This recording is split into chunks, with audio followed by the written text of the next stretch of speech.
कळंब तालुक्यातील थाळे गावात हजारो ब्रासचा रेतीसाठा जमा असता अजूनही कारवाई का नाही? घरकुलधारकसह सरपंच तक्रार करूनही तहसीलदार साहेब गप्प का? घरकुलासाठी घाट झाला होता लिलाव, मात्र ट्रॅक्टरलाच होती परवानगी. मात्र पोकल्यांच्या साह्याने टिपरही रेतीची करत आहे अवैध वाहतुकी. घरकुल सोडून अवैध रेतीसाठा जमा करणारा हा मात्र गणीभाई. याच गणीभाईला तहसीलदार साहेबांचा आशीर्वाद तर नाही ना? घरकुलधारकांनी केला सवाल. कळंब तालुक्यातील थाळेगाव परिसरात हजारो ब्रास रेतीसाठा साठवला असून दत्त रोडच्या एका लॉन मागे हजारो ब्रास रेती असताना सुद्धा तहसीलदार साहेब गप्प का? तहसीलदार साहेबांचा या रेती माफिया गणीभाईवर आशीर्वाद तर नाही ना, असा प्रश्न देखील आता उपस्थित होत आहे. तसेच स्थानिक सरपंच यांनी तहसीलदारांकडे या साठ्याची तक्रार केल्यानंतरही कुठलीच कारवाई अजूनपर्यंत झालेली नाही.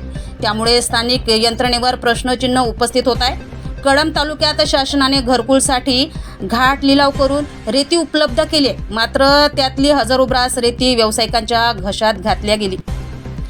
परसोडी बुद्रुकच्या घरकुल घाटातून ट्रॅक्टरला परवानगी असताना त्यातून दिवसाढवळ्या हजारो ब्रास रेती पोकल्यांच्या साह्याने टिपरने आणल्या जात आहे. आता या अवैध रेती साठ्यावर तहसीलदार साहेब कारवाई करतील की नाही, असा प्रश्न घरकुलधारक करत आहे.